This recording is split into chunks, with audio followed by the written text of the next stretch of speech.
Hi everyone, my name is Charlie and today I have the 20 questions tag. I was tagged by Steve, of Steve Partridge, and I believe the tag was created by Steve Donahue. His videos I am incredibly behind on. As in, I'm probably about 12,000 videos behind.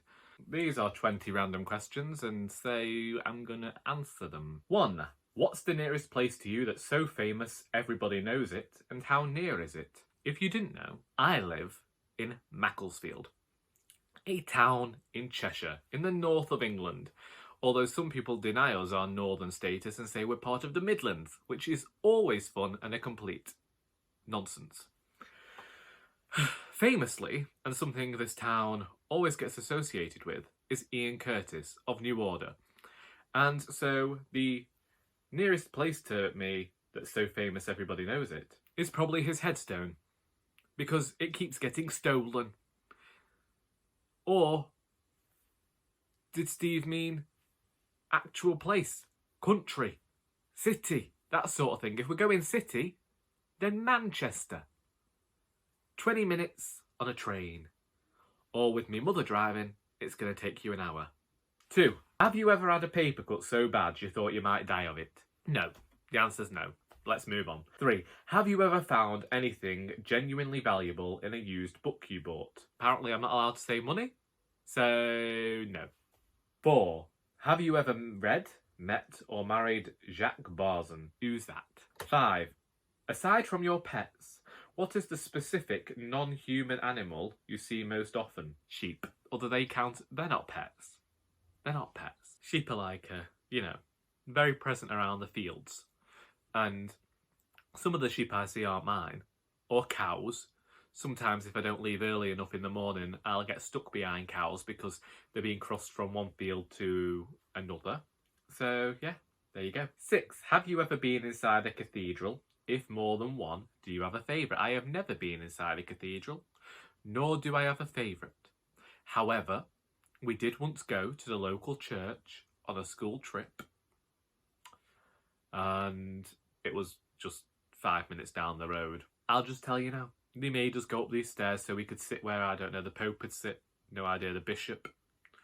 And I was unfortunate enough to end up in the middle. The child with the most severe vertigo who's scared of heights, having to look down at this church, worried he's going to fall. 7. Have you ever been actually seeing and hearing things delirious? No. When I had that period of 6 months where I didn't sleep, I did have moments of olfactory delusions, as in I started smelling things that weren't there, so bad that the doctors did actually believe I might have a brain tumour. But no seeing, no hearing delusions. 8. Do you have blood relatives who read for pleasure? My mother, as long as I can remember, has always read Mills and Boon. Famously, that's part of a story I told on my 28 Facts for 28 Years video, whatever I called that. She doesn't buy them as much as she used to. We used to be at a charity shop and she'd be bulk buying those things and getting through about 3 in the morning. She famously does not like description in books. She doesn't like any fannying around. She just wants it done. She hates description. She hates flowery language. Just tell her what's happening. Give her a bit of dialogue. She's happy. One story she always tells is from when she was 13 years old and she read in a Mills and Boon book.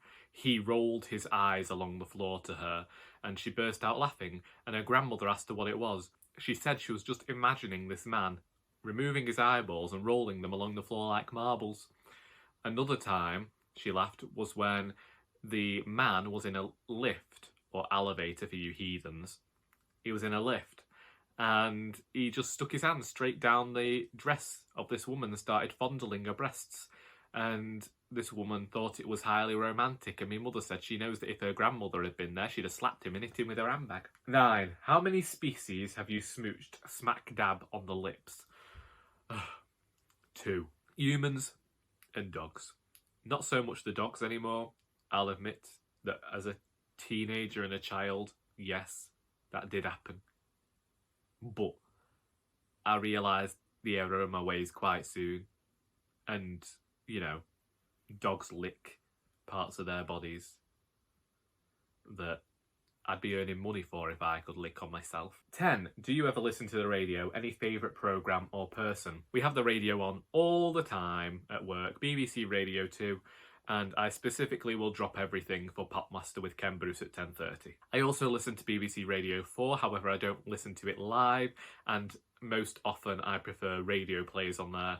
Not necessarily The Archers. I did a year listening to that and the same storylines were happening and I just couldn't cope with it. Although there was a very emotional part when Nick got sepsis and died, and that was so sudden and unexpected.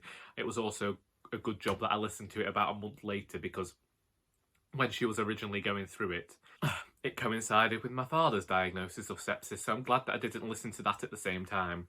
I am really fond of June Whitfield's Miss Marple series that aired in the 90s, I think. Also like the Paul Temple ones from the 50s. I think you can download them on Audible. You might also be able to listen to them for free on YouTube and other internet places. I think my mum found a lot of them on Dailymotion. 11. Have you ever been to the Eiffel Tower, the Leaning Tower of Pisa, or the Louvre? I'm poor. No. In Steve Partridge's video, he talked about how living in Europe, you tend to go to these places. Well, Steve, I am reliably poor. I did want to go to the Eiffel Tower and the Louvre. Don't care too much about the Leaning Tower of Pisa. I wanted to go to Paris for my last holiday, way back in 2017. My mother, however, said she'd done Paris as a teenager and didn't particularly care to go back. So we went to Halkidiki instead. I don't recommend it. 12. What little thing do you miss most that you've lost due to the pandemic? The writers group and open mics. The writers group made me more creative. If I went there, then it was every Thursday at 2 o'clock, and going there really inspired me to continue writing. Getting to discuss things and discuss my plans and what was going on in my writing really helps my process. And being unable to do that means I've allowed my writing to fall by the wayside. It's just getting to see all the writers, see how they're doing. Unfortunately, we've had a couple of deaths in the last few months of members. And the open mics where I got to share my poetry, I do miss them. And in lockdown, I haven't written any poetry at all. 13. What little thing do you miss least that you've lost due to the pandemic? I'm not really sure that there is a little thing that I could miss the least. I don't feel like my life has changed that much because I was already mostly housebound. I don't tend to socialise much, so whenever I did that it was the writers group or it was work. I don't really care to leave my house much anyway, so there haven't been enough changes for me to miss anything, I don't think. 14. What's your relationship with small talk? Hate it like acid, love it, merely competent. I'd say merely competent. I would much prefer to have a conversation with somebody. I can, and I do chat to folk, and if I know you, I'm more likely to chat to you properly and engage in that sort of activity, but otherwise, yeah, not a fan. 15. Have you ever won money at gambling? No. 16. Do you ever give money or time to charities? I work for a charity. Is that enough? I work at a charity shop and all of our money goes towards raising money for older people in Cheshire East, and previously for 10 years I volunteered, so yeah, I think I've done my fair time of giving money and time to charities. 17. Do you craft? Knitting, crocheting, woodworking or pottery throwing? No. Let's go through them one at a time. Woodworking. Tried it at school. Lasted 3 years, didn't do very well. Indeed, that might have been a class that I didn't really attend much, but then I barely attended school, I was always off. Knitting, my grandmother tried to teach me, but I found it too fiddly, and it became one of those things that I'd try, and in trying it would make me feel nauseous with frustration. Crocheting and pottery throwing, no pottery, it just makes too much mess and I hate getting mucky hands. 18. Do you talk to yourself when you're alone? Yes, I usually get left with the dogs, and so you can take talking to yourself and turn it into talking to your dogs, and that doesn't seem like such a lonely occupation. 19. Are you a social queen bee in college? No. No. No. I avoided people for the most part. I had a select group of friends for a few years. The creative writing group tended to spend all of its time together, and so we got on. But most of the people in the creative writing class also had friends outside of the class. I was not one of them. Indeed, for my first few weeks at uni, it might have actually been a few months, I stayed in the library. I'd finish the class and then I'd go in and sit in the library for a few hours until it became time for my next class, because I think we had one 11 till 1 and then we had another from 5 till 7 in our first year, and I didn't know that all of the group were staying together and having lunch and chatting. So I would get to uni about 8 o'clock in the morning because a friend used to take me, and then I'd go straight to the library, go to the class, back to the library. That lasted for a while. I did that. Made some close friends that I still talk to nowadays, too. And yeah, so no, I have always been the most unsociable person you will ever meet, and I can easily stop communicating with a person. It just doesn't affect me the same way it affects others.